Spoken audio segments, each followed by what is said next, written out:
Bapak Ibu Saudara sekalian, baiklah kita bersama-sama akan siapkan hati dan pikiran kita memasuki pewartaan Sabda Tuhan pada minggu ini, di mana kita bersama-sama kembali melaksanakan kebaktian online dan memasuki minggu ke-17 sesudah Pentakosta tanggal 27 September saat ini. Kita bersama-sama akan membaca bagian firman Tuhan dari Keluaran 17 ayat pertama sampai 7. Keluaran 17 ayat yang pertama sampai 7. Namun sebelumnya mari kita bersatu hati dalam doa. Mari kita berdoa. Bapa di sorga, dengan segala kerendahan hati kami pada saat ini, kami bersama-sama datang menghadap hadirat-Mu yang kudus, di mana pada saat ini kami kembali akan membaca bagian firman-Mu yang kudus. Dan kiranya firman Tuhan yang hendak kami baca dan kami renungkan ini boleh menjadi sumber kekuatan dalam kehidupan kami. Kami menyadari dengan segala keterbatasan dan kelemahan yang ada pada diri kami. Kami seringkali tidak mampu untuk mengenal kehendak-Mu. Oleh karena itu kami membutuhkan pertolongan kuasa Roh Kudus yang memberikan kami hikmat dan kemampuan untuk mengerti, memahami dan melakukan kehendak-Mu. Bersabdalah ya Tuhan, kami siap untuk mendengarkan sapaan sabda-Mu. Di dalam nama Yesus. Amin. Bapak Ibu Saudara, pembacaan kita Keluaran 17 ayat yang pertama sampai yang ke-7 di bawah judul perikop, di Masa dan di Meriba. Kemudian berangkatlah segenap jemaah Israel dari padang gurun Sin, berjalan dari tempat persinggahan ke tempat persinggahan sesuai dengan titah Tuhan. Lalu berkemahlah mereka di Rafidim, tetapi di sana tidak ada air untuk diminum bangsa itu. Jadi mulailah mereka itu bertengkar dengan Musa. Kata mereka, berikanlah kami air kepada kami supaya kami dapat minum. Tetapi Musa berkata kepada mereka, mengapakah kamu bertengkar dengan aku? Mengapakah kamu mencobai Tuhan? Hauslah bangsa itu akan air di sana. Bersungut-sungutlah bangsa itu kepada Musa dan berkata, mengapa pula engkau memimpin kami keluar dari Mesir untuk membunuh kami, anak-anak kami, dan ternak kami dengan kehausan? Lalu berserulah Musa kepada Tuhan, katanya, apakah yang akan kulakukan kepada bangsa ini? Sebentar lagi mereka akan melempari aku dengan batu. Berfirmanlah Tuhan kepada Musa, berjalanlah di depan bangsa itu dan bawalah beserta engkau beberapa orang dari antara para tua-tua Israel. Bawalah juga di tanganmu tongkatmu yang kau pakai memukul sungai Nil dan pergilah. Maka aku akan berdiri di sana di depanmu, di atas gunung batu di Horeb. Haruslah kau pukul gunung batu itu, dan dari dalamnya akan keluar air, sehingga bangsa itu dapat minum. Demikianlah diperbuat Musa di depan mata tua-tua Israel. Dinamailah tempat itu Masa dan Meriba, oleh karena orang Israel telah bertengkar dan oleh karena mereka telah mencobai Tuhan dengan mengatakan, adakah Tuhan di tengah-tengah kita atau tidak? Bapak Ibu Saudara sekalian, demikianlah sabda Tuhan yang kita dengar pada saat ini. Tentunya yang berbahagia adalah setiap kita yang mendengarkan sapaan sabda Tuhan ini, memelihara dan melakukan dalam hidup kita hari lepas hari. Haleluya. Bapak Ibu Saudara yang Tuhan Allah kasihi, Shalom. Pada saat ini kembali kita sebagai jemaat Tuhan terpaksa melaksanakan ibadah secara online. Setelah kemarin sempat onsite kembali atau ibadah secara langsung di gereja, tapi karena situasi dan kondisi saat ini, kita terpaksa harus kembali melaksanakan peribadahan secara online. Namun kami yakin dan percaya bahwa ini semua tidak akan mengurangi sukacita kita untuk mengalami perjumpaan dengan Tuhan dalam peribadahan minggu yang kita lakukan. Oleh karena itu saat ini kita bersama-sama kembali merenungkan bagian firman Tuhan. Yes, ini merupakan sambungan dari khotbah minggu yang lalu yang bercerita tentang kisah umat Israel setelah keluar dari perbudakan di Mesir. Kemudian mereka harus mengalami perjalanan panjang di padang gurun. Mereka harus mengalami ujian iman. Setelah pertama mereka mengalami kepanasan, Tuhan mengasihi mereka. Lalu Tuhan menaungi mereka dengan tiang awan pada waktu siang. Lalu kemudian ketika mereka melanjutkan perjalanan, ada kendala lagi. Mereka mengalami ujian iman, mereka kelaparan. Lalu Tuhan mendengar seruan dan gerutu mereka. Lalu Tuhan memberikan mana surgawi, roti surgawi, dan juga burung puyuh yang begitu luar biasa, yang Tuhan cukupkan hari lepas hari bagi kebutuhan mereka. Dan setelah mereka melanjutkan perjalanan, kembali mereka menjumpai ujian iman yang ketiga saat ini kita baca, yaitu mereka mengalami kehausan. Mereka tidak mendapatkan air minum. Lalu apakah sikap mereka sama seperti yang lalu-lalu? Ya ternyata sama. Mereka tetap menggerutu, mereka protes kepada Musa sebagai pimpinan umat pada saat itu. Nah, kita melihat bagaimana kemudian dalam pembacaan kita saat ini, di mana Majelis Saudara GKP memberikan satu judul renungan, hidup dalam perjanjian dengan Allah. Nah, sidang jemaat yang Tuhan Allah kasihi, setiap orang tentunya mempunyai padang gurunnya masing-masing. Setiap orang pasti mempunyai pengalaman hidup yang pahit, yang manis, mempunyai sebuah persoalan dalam kehidupannya. Tiap-tiap orang tentunya akan berbeda satu dengan yang lainnya. Nah, tetapi bagaimana cara menghadapi persoalan yang dihadapi ini menarik untuk kita pelajari. Kita akan kembali belajar dari sikap bangsa Israel. Kita akan belajar dari sikap Musa sebagai pemimpin umat, dan juga bagaimana hubungannya dengan Tuhan. Nah, bacaan kita saat ini yang menceritakan tentang perjalanan mereka di Masa dan di Meriba, ternyata pada saat mereka menjumpai ujian iman kehausan, tadi saya katakan sikap mereka ternyata sama saja, bahkan lebih parah lagi. Kalau yang lalu kan mereka hanya menggerutu, ya, berkeluh kesah, menyampaikan kepada Musa, lalu Musa menyampaikan kepada Tuhan. Tapi sekarang bukan hanya menggerutu, bukan hanya sungut-sungut. Mereka marah dan bertengkar dengan Musa. Berarti ini levelnya setingkat lebih tinggi dari hanya sekedar menggerutu. Ya, mereka marah, mereka bertengkar dengan Musa. Ya, Musa sebagai pemimpin umat manusia biasa, dia bertanya, loh, lalu kenapa kamu harus mengungkapkan semuanya? Memangnya aku mampu menyediakan air bagimu? Ya, sebagai manusia biasa Musa pun mempertanyakan itu. Kenapa kamu marah sama aku? Nah, tetapi yang menarik dalam pembacaan kita pada saat ini, kembali kita bersama-sama lagi-lagi kita akan diajar oleh Tuhan tentang bagaimana harus bersikap menghadapi pencobaan-pencobaan dalam kehidupan ini. Bagaimana kita diajarkan untuk bisa melampaui ujian iman kita. Bagaimana kita bisa mengatasi padang gurun kehidupan kita.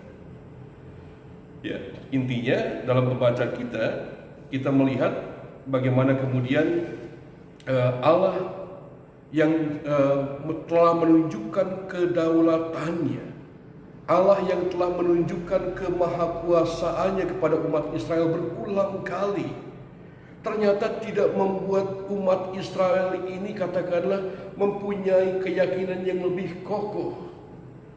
Ketika mereka kepanasan, Tuhan kasih anugerah dengan tiang awan pada waktu siang. Dan ketika kemudian mereka mengalami kelaparan, mereka katakanlah kekurangan makanan, Tuhan memberikan makanan dan mencukupkan sampai 40 tahun lamanya. Luar biasa kan? Nah, mereka enggak belajar dari pengalaman itu yang seharusnya membuat mereka hidup bersyukur atas penyertaan dan pimpinan tangan Tuhan. Nah, ketika mereka gagal melampaui ujian iman yang pertama itu, Tuhan kembali menguji. Makanya jangan heran kenapa bangsa Israel harus sampai 40 tahun di padang gurun. Ya karena kedegilan hati mereka. Mereka menguji diri mereka sendiri sebetulnya, bukan karena Tuhan. Nah, oleh karena itu mereka tidak bisa melihat kebaikan Tuhan, tidak bisa melihat cinta kasih Tuhan yang sudah memeliharakan hidup mereka. Ya, orang sudah bilang wayahna, mereka harus menempuh ujian iman yang diperpanjang lah ini. Nah, ketika mereka mendapatkan ujian iman dengan satu peristiwa yaitu kehausan, tadi lagi-lagi mereka bersungut-sungut dan bahkan marah-marah dan sampai bertengkar dengan Tuhan. Dengan Musa. Lalu Musa katakan, kalau engkau marah sama aku, sama saja engkau marah dengan Tuhan. Ya, karena engkau keluar dari bangsa Mesir, dari tanah perbudakan bukan maunya aku, kata Musa. Tetapi Tuhanlah yang membebaskan kita umat Tuhan dari tanah perbudakan. Harusnya bersyukur. Ini kesalahan utama, kesalahan fatal utama umat Israel.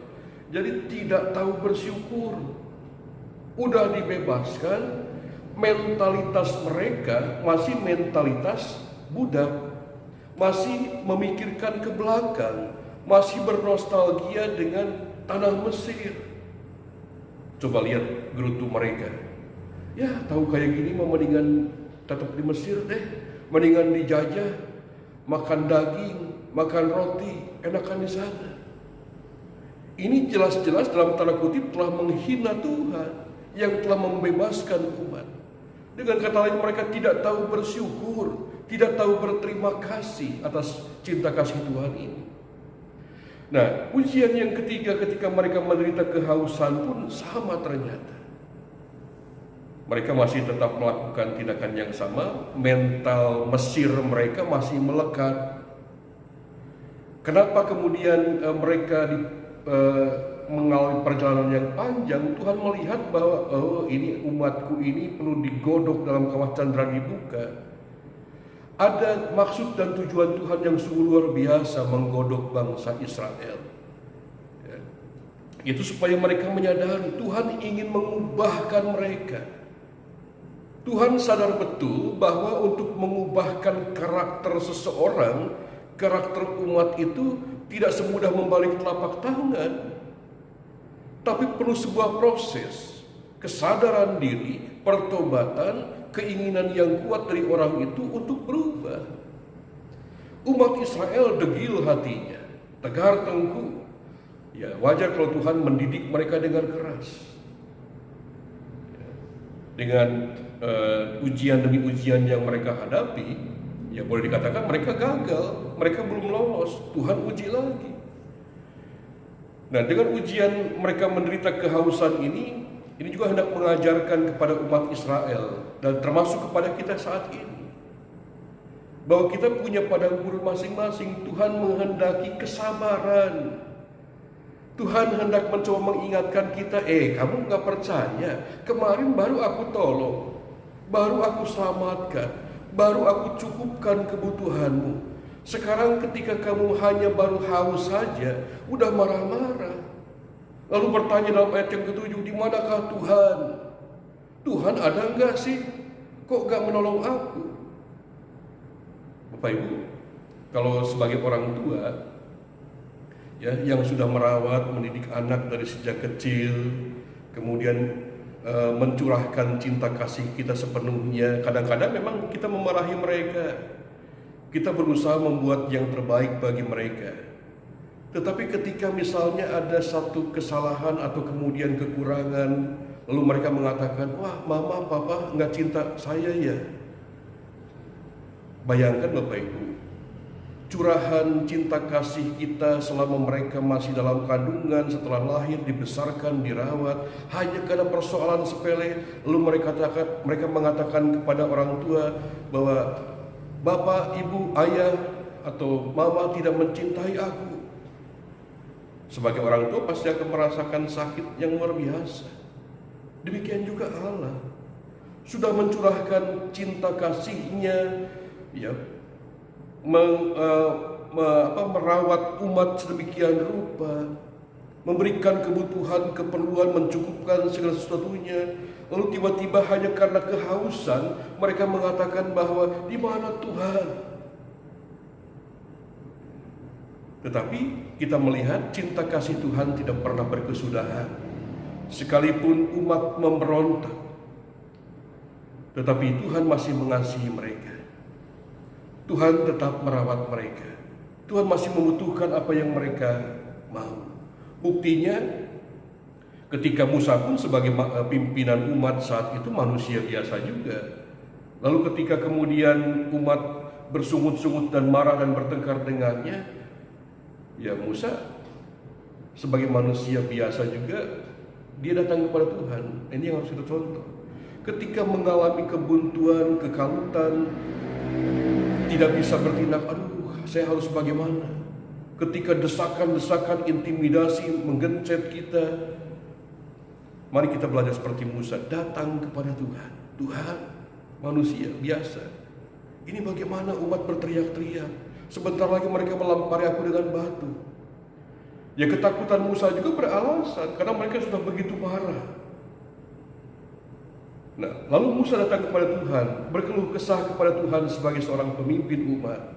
Lalu Tuhan mendengarkan, udah sekarang gini aja Musa, kamu berjalan di depan, lalu bawalah beserta engkau beberapa orang dari para tua-tua Israel, juga bawa tongkatmu yang pernah kau pakai memukul sungai Nil. Intinya Allah ingin kembali membuktikan bahwa dia tidak pernah meninggalkan umatnya. Sekarang buktikan, pukul dengan tongkatmu itu di gunung Horeb, batu itu, lalu akan keluar air dari padanya. Lalu para tua-tua menyaksikan kekuasaan Tuhan kembali. Lalu umat Israel bisa kembali merasakan berkat Tuhan yang luar biasa. Jadi seandainya umat ini sabar, kemudian kembali merenungkan bahwa Tuhan senantiasa mengasihi mereka. Kan ini kegagalan umat, termasuk kegagalan kita, tidak tahu bersyukur, tidak mau bersabar, tidak mau katakanlah dengan penuh rendah hati menantikan jawaban Tuhan. Nah, sidang jemaat yang Tuhan Allah kasihi, melalui pembacaan kita pada saat ini, firman Tuhan ingin mengingatkan kepada kita sesuai dengan judul renungan kita, hidup dalam perjanjian dengan Allah. Janji Allah itu ya dan amin. Janji Allah itu tidak pernah berkesudahan, tidak hanya berhenti pada saat perjanjian dengan Abraham, dengan Nuh, dengan Musa, atau dengan Yakub, dengan Ishak dan sebagainya, tetapi sampai saat ini pun janji Tuhan dengan para leluhur itu tetap dipenuhi, tetap dinyatakan dalam kehidupan kita. Cuman masalahnya kita yakin nggak, percaya nggak, sabar nggak menantikan janji Tuhan itu. Nah, oleh karena itu di tengah-tengah kehidupan kita pada saat ini, di mana kita masih diliputi oleh suasana pandemi karena COVID-19 yang masih mengkhawatirkan kehidupan banyak umat manusia. Apalagi di Kabupaten Karawang ini kembali kita mengalami zona merah.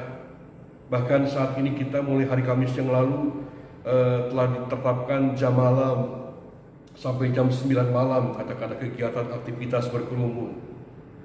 Nah, ini kan semua kembali membuat kita ketar-ketir, ketakutan. Lalu dunia usaha pun banyak yang mengalami katakanlah kegoncangan. Banyak kemudian orang kehilangan pekerjaan. Bukankah ini kemudian membuat keyakinan iman kita diuji? Dan itulah padang gurun kita saat ini, dengan berbagai macam realitas yang kita hadapi. Mari kita belajar dari kehidupan umat Israel. Ketika kita mengalami padang gurun kehidupan kita yang kita jalani, hadapilah itu dengan sikap rendah hati, dengan sikap keyakinan bahwa Allah tidak pernah meninggalkan janjinya kepada umatnya. Tetaplah berharap kepadanya.